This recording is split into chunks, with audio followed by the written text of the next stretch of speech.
Have you ever wondered what this weird, creepy looking visual cue means? Or these red scratches that are all over the place? Well, don't worry my friend, because in today's video we are going to just talk about that. So what is actually going on in Dead by Daylight? Alright, let's start off from the scratch. There are 4 survivors and 1 killer in each match. There are a total number of 7 generators in the game. In order for the survivors to escape from the match, they have to do 5 of those generators and then power up the exit gates so they can escape through them. However, the killer must stop the survivors from doing the generators and sacrifice them to the entity. Moving on now to the visual cues and other rules that you need to know both from survivor and the killer perspectives. If a survivor blows up a generator, unhooks someone off the hook, or vault a window or a pallet while sprinting, if the killer is not looking at them directly, then they will get this visual notification.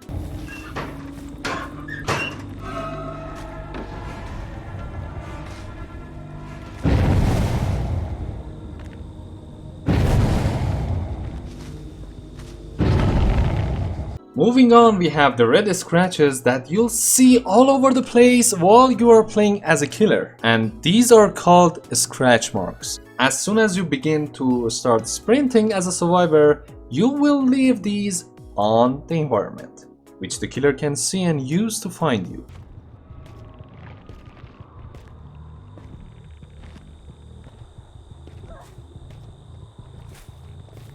Next up, we have the survivors and the killer's speed. The killers are faster than the survivors, and if a survivor wants to just run in a straight line, the killer will catch up to them no matter what.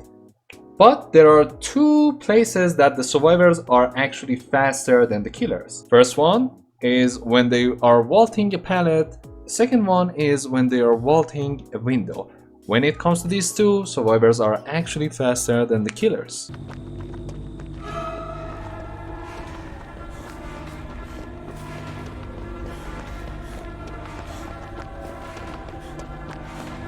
When it comes to the survivors, they have to do the generators, and when you start working on a generator, the game will randomly give you some skill checks, and if you fail to do these skill checks, the game will notify the killer with the same visual cue that we just mentioned in the video. These skill checks have 2 bars or 2 boxes. The first box, which is smaller and white, called great skill check. So if you manage to do multiple of these in a row or even a single one, you will do the generator faster. But if you do the other box, which is bigger and black, you would do the generator in a normal speed and nothing happens.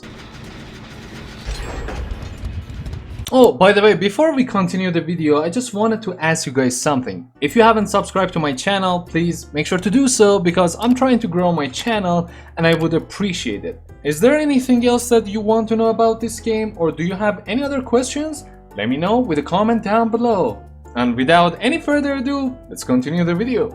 Now, when it comes to sacrificing the survivors, in order to sacrifice each survivor, you have to hook them 3 times. Your teammates need to rescue you off the hook. You can do it yourself, but you only have 4% base chance of succeeding. So maybe that's something that you would want to do as a last effort to free yourself off the hook if there is no other options. But if your team is around, let them do the job for you. While you're on the hook, there is a timer. If you run out of time, then you will automatically go to the second stage of the hook, meaning that now you've been hooked pretty much twice. And if you are the last survivor in the match or no one ever comes to save you, you go to the 3rd stage, which basically means you're dead.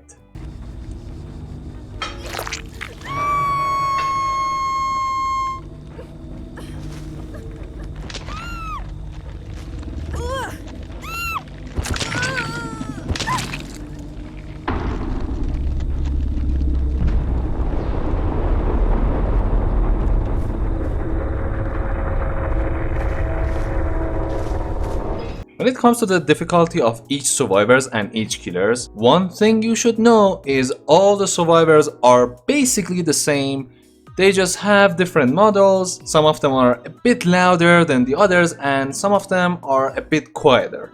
And that's about it. However, this is a different story for the killers. Each killer has a unique power and a unique playstyle that you can go and test for yourself, or see the gameplays on YouTube and other medias to see which one really suits you. Some of the killers are licensed and you have to pay actual money in order to be able to play them, and the others you can get them with one of the game's currencies, which is the shard. Both the killer and each of the survivors can bring up to 4 perks, and each of these perks will help you in various ways that we don't have the time to talk about, and there are plenty of people that you can go and check if you're interested in them.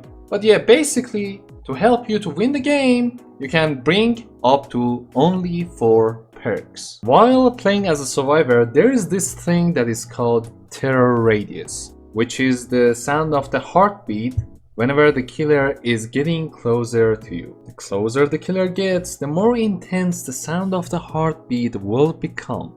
There are some killers that are called stealth killers, and they don't have the sound of the heartbeat even if they're getting closer to you. And I'm not going to spoil which killers those might be. If you want to find that out, you have to play the game for yourself, or of course, you are more than welcome to Google it.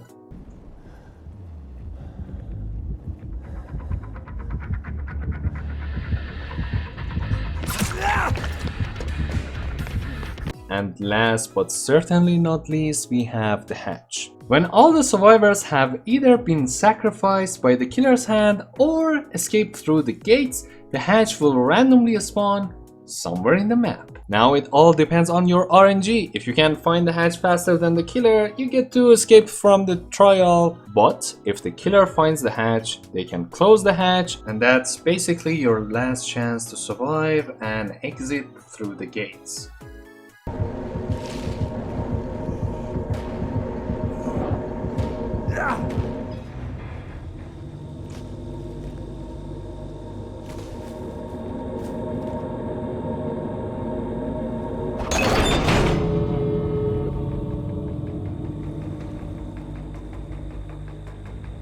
Anyway, if you enjoyed the video, please make sure to leave a like, subscribe, and drop a comment down below. Thank you for watching, and I'll see you guys next time.